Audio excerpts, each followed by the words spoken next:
You might already have heard of the TV broadcast hijacking in Seneca, South Carolina. The story's gained pretty wide currency on the internet, and part of the broadcast is available on YouTube, assuming it hasn't been taken down for whatever reason.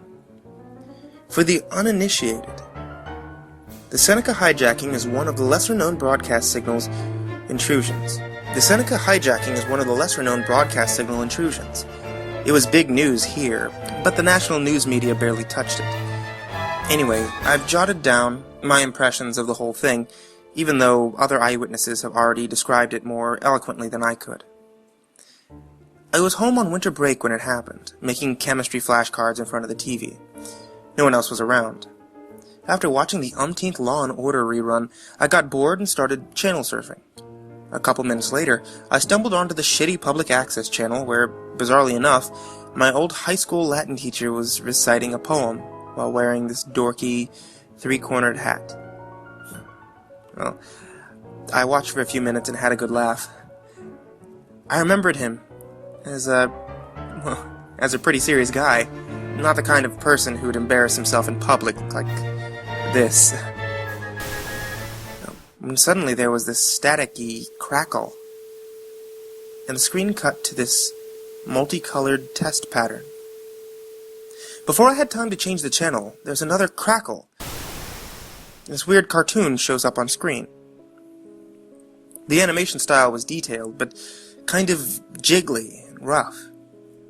It reminded me of those old anti-drug PSAs. Anyway, it started normal enough. At first, an ordinary-looking middle-class family eating breakfast together at a round kitchen table. There was a mom with an old-fashioned hairdo, a dad, two cherub-faced children, a boy and a girl, all very Norman Rockwell. The family is making small talk. The dad complains about his day at the office, the kids prattle on about soccer practice, and so on.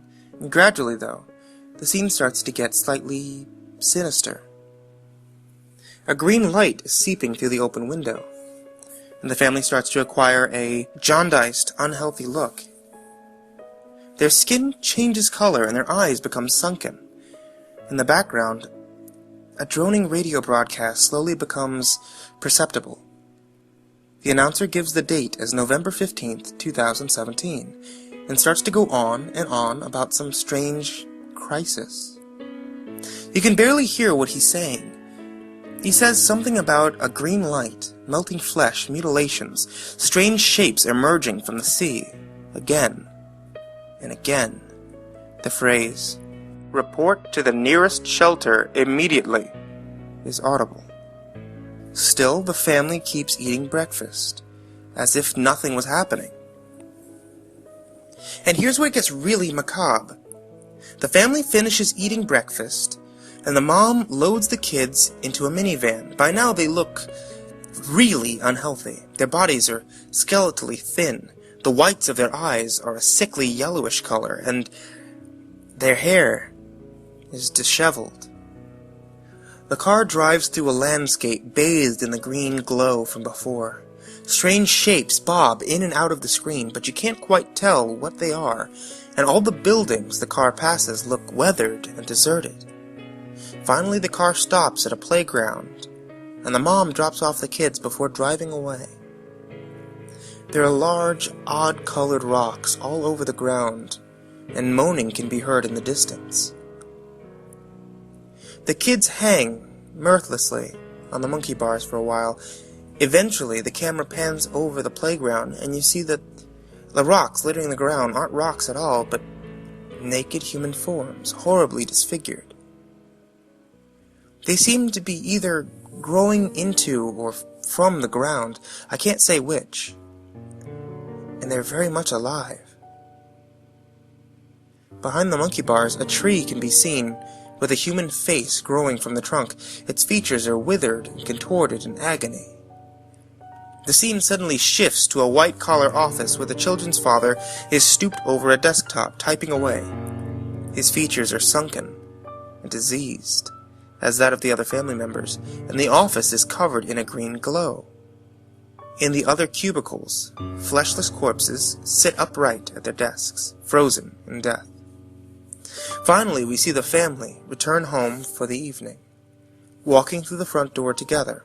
Their skin is no longer simply jaundiced, but actually melting off, dripping from their outstretched arms and running down their faces in drops. As they're literally falling to pieces, the family sits down in the dining room and begins wordlessly to eat dinner. Their flesh becomes more and more amorphous. Ribbons of skin dangling from their bodies like the tendrils of an octopus. I can barely describe it, but they somehow begin to merge with the chairs that they're sitting on, or rather, their skin grows over them. By now their skin has the consistency of melted ice cream, and they're barely recognizable as human, except for their eyes, which somehow remain intact.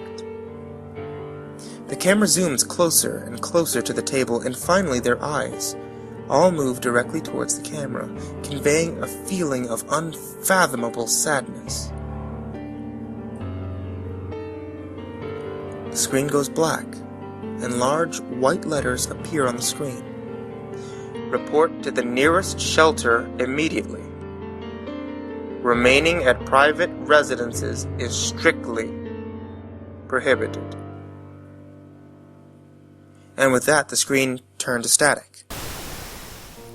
I stared in stunned silence for a few minutes before the local channel switched back on. And that's all I know, really. I almost thought I was dreaming until the paper reported the story the next day. God knows what really happened. A ridiculous, elaborate prank? An ill-advised viral marketing campaign? The crazier parts of the internet have their own theories. I mean, you can look up the video yourself if you're morbidly curious.